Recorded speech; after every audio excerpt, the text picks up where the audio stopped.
Hey guys, welcome in. This is Edie's Attic, and my name is Jenny, and I'm here. It's Monday morning ish, it's almost noon, with your weekly energy read for the week ahead and what we need to know, what Spirit wants us to learn, the things that they want us to pay attention to, and so forth. I got a little bit of a late start today, so I apologize in advance. I just stepped into my office to do this, and my neighbor's cutting their lawn, and every so many minutes I hear the lawnmower going back and forth outside my window. So if you do hear it or you pick up on it, I apologize. Again, I got a late start. I slept in a little bit later than I wanted to. An extremely busy weekend. I threw a graduation party for my oldest son, and it was beautiful. It turned out great. Lots of memories. He was very grateful and had a very good time. So, all in all, it was beautiful. I can't complain there. Um, I learned quite a few lessons myself this weekend, too. And I've been heavily debating on whether or not to share yet, because I do plan to share. Just when is the question, because I learned a lot of truths this weekend. A lot was brought to me and exposed to me, and things were revealed that I already knew, but I was validated when this information was given to me.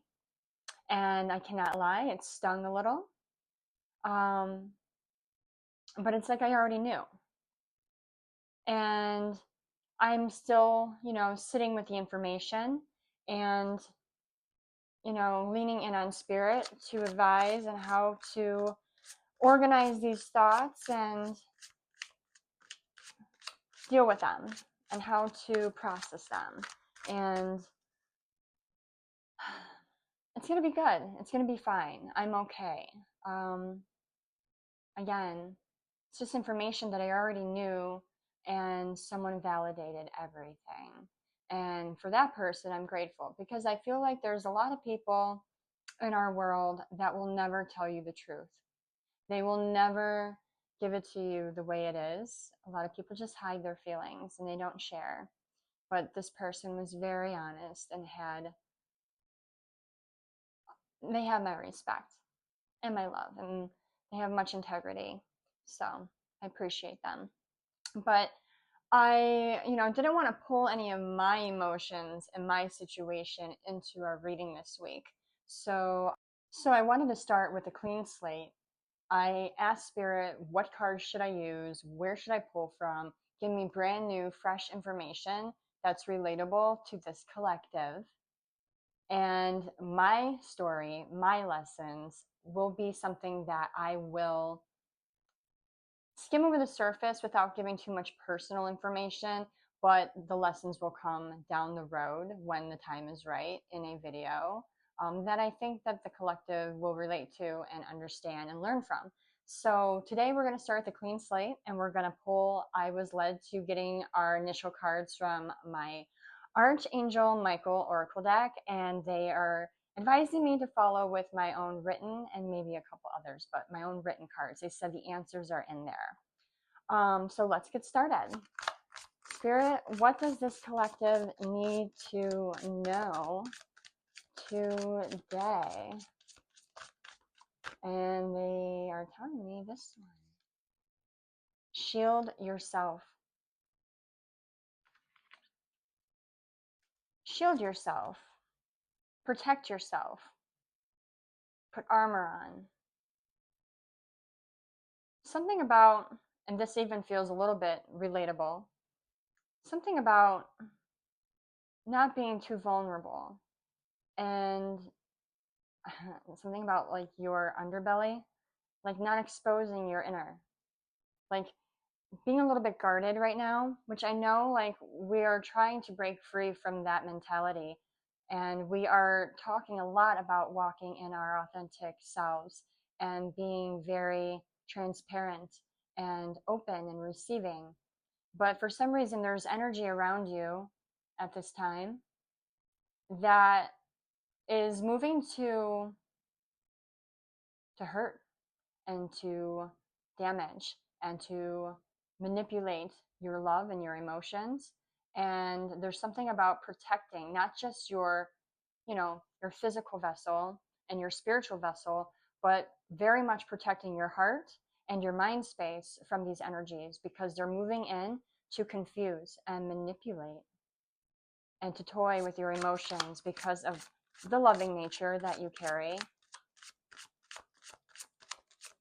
I feel like there's darker spirits working with these individuals because they're open to it. They're not protecting themselves from, spirit attachment. So they're moving through people to get to you. Then we also have this card came out, Romance Angels Are Helping You. There's another aspect. There's another aspect to this reading. On one hand, we have, the angels are definitely guiding you to protect yourself, but we also have another layer of something going on in your energy where there, again, I think we've talked about this in love readings, where you do have angels that are around you right now that are tirelessly working to pull you and an individual on the same path together. If you look at the card, they're literally just wrapped around this individual. They're dropping subtle hints, signs, synchronicities, validations for you. They're pointing you in the right direction, and I think you see the signs, but you're not moving towards that. There's like a level of fear and skepticism that keeps veiling over you every time they give you a nudge in the right direction. So this may not be for everyone in this reading, but for some of you, you are being led to a person, and this person is also being led to you. And the angels are working to pull you to, again, on the same path together, somehow, some way. They're trying to unite the two of you, help some kind of chemistry, some kind of connection, a bond to form. But you're not being receptive of that nudge. You're almost resisting it and pushing against it because of, insecurities and doubts that you have, fears that you may hold on to.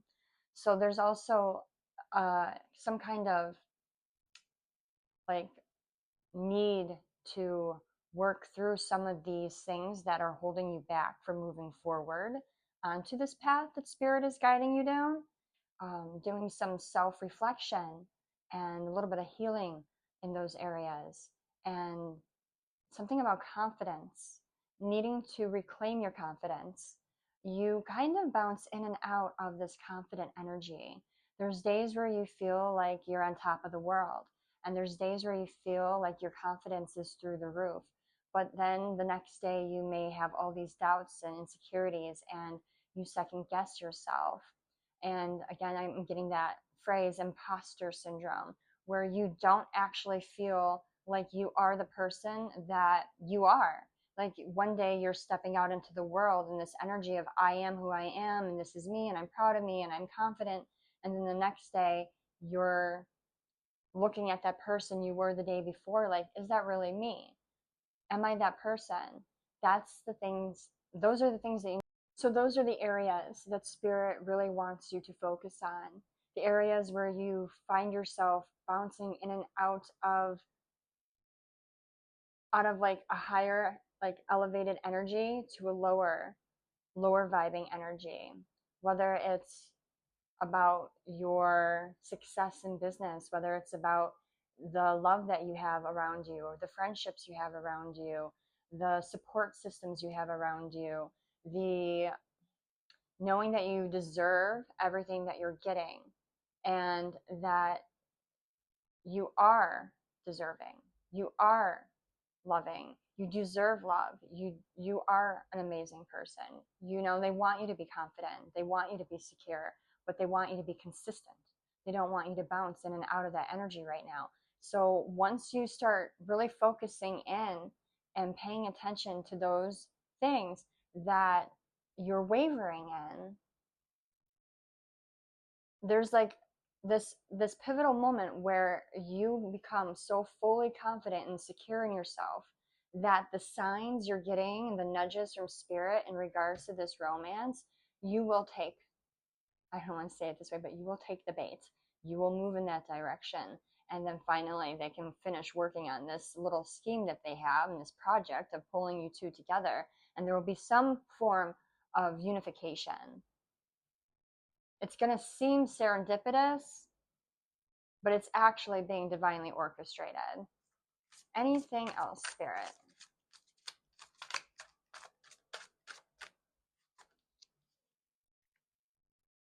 A favorable outcome.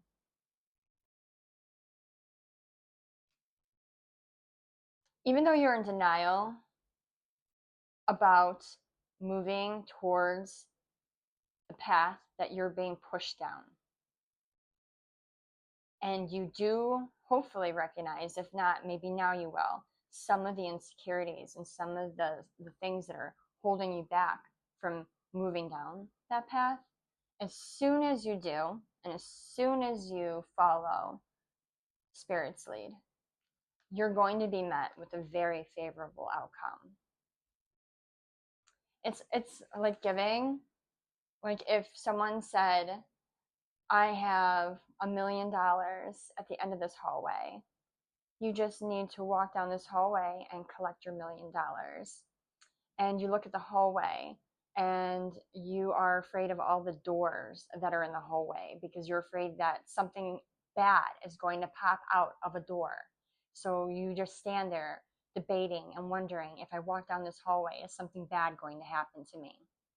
You see the money visually. You can see it. It's right there. It's free for the taking. It's all yours. But you keep talking yourself out of walking down that hallway because you have these fears of something horrible going to happen from point A to point B. And it's not that big of a walk. You could run it in like 5 seconds. And you could probably outrun anything that would pop out of those doors as well. But you know this. You know that even if something did try to hurt me, there's a pretty good chance I'm going to make it to the end of that hallway and grab this loot before anything even got close to touching me. Yet you still hold yourself back. They're saying, as soon as you bolt and take off and start moving straight towards that end goal, it's yours. It's just your own mentality and your own fears are the blockage in this situation.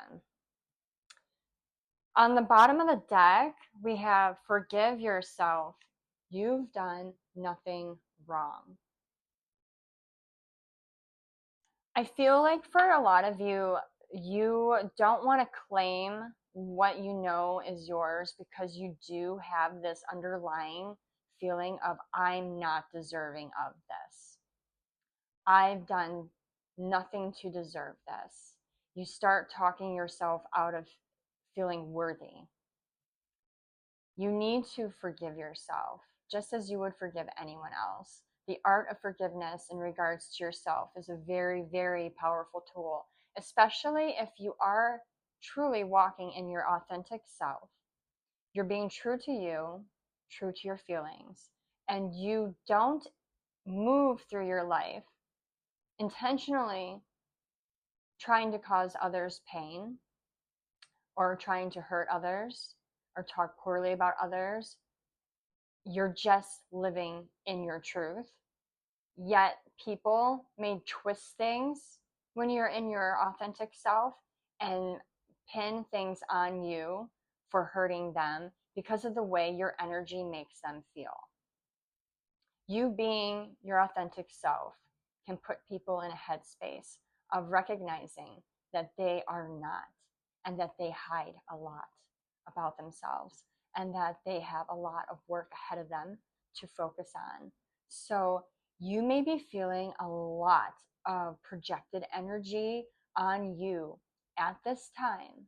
And if not just feeling the projected energy, you may be receiving it in a very physical way where people are literally blaming you for, they could literally be blaming you and putting onto you all their shortcomings, their own insecurities, their setbacks, their karma, their problems. Somehow, some way, it's your fault just because you exist in your authentic self. And Spirit just wants to let you know that you have done nothing wrong, not to overthink the situation, and to set yourself back and not claim what is yours and step into your abundance that you are very much worthy of and deserving of, because you're holding yourself accountable for other people's shortcomings in life. You're not responsible for other people and the way that they feel, the way that they live, the choices they make, who they entertain, what they do, their habits, their toxic behaviors, their situations. Your existence has no bearing on their choices. Even if they want to make it about you, you have to recognize that it has nothing to do with you. You may be a trigger, you may be a catalyst, you may be mirroring to many people right now truths about themselves that they do not want to face, but in no shape, way, or form is their situation and their shortcomings your fault. And Spirit wants you to look at that and to understand that, to comprehend that and take it in, and to know that you are worthy and deserving of all the abundance that is coming for you and toward you, and that they are working to help you step into it. You just have to have more love and understanding and forgiveness for yourself at this time. You're the only thing in your way right now from what Spirit is trying to give you. And that's okay. We're all healing, and we're all healing at our own pace. Some things take longer to heal from than others, especially if we've lived in a life where certain things have happened to us over and over and over again, to where it's like a stronghold on our spirit and our energy. We kind of like muscle memory. How, like, if you've danced for years and you just kind of pick up where you left off because your muscles remember, it's kind of the same thing with our spirit. It's like muscle memory, but within our spirit, our energy field. It's giving, like, every time you try to face this situation and move through it, and you think that you've forgiven yourself, or you've learned that you are deserving, or that you're not the problem, or whatever the case may be, the memory within your spiritual body stops you. It like grabs you, like, oh my gosh, I remember this. I don't like the way that this feels. The last 20 times I went in this direction, something horrible happened. And even if your mind is telling you, get over it, we worked through this, and your heart is saying, I feel this, I want to move towards it. It's like your spirit body is like, nope, I'm holding you here because we've been down that road before. There's something there, like, that's off. It's not aligned. It's unbalanced. And it's really, really going deep within yourself and really pushing through the mucky, yucky stuff and like sorting it out, cleaning it off, learning about it, understanding it, knowing why these things have such a stronghold and such a trigger for you, and then healing from it. Because you need to walk down that hallway. You need to step into your path, run towards your abundance, and claim it. That's what Spirit wants you to do, because they're doing their job. They're giving you the signs, the synchronicities. They're planting the seeds right behind you, wherever you're going. They are helping you come to this like final destination, this final outcome in like your highest timeline. It's just up to you to let go of all those burdens and all those feelings and those emotional attachments and internal blockages that are holding you back. And every single one of us has to do the work. I mean, obviously, listening to channeled messages and getting guidance is a step to help you understand where you need to do the work, but it's not going to help you heal. alone. You're going to have to go in and work on those things individually. So that is your message going into this week. I really do hope it helped and someone out there needed to hear this. I pray that it reached the right people. If this did help, please like and comment. And if you're not subscribed, please subscribe. And I will catch you guys on the next one. Bye, guys.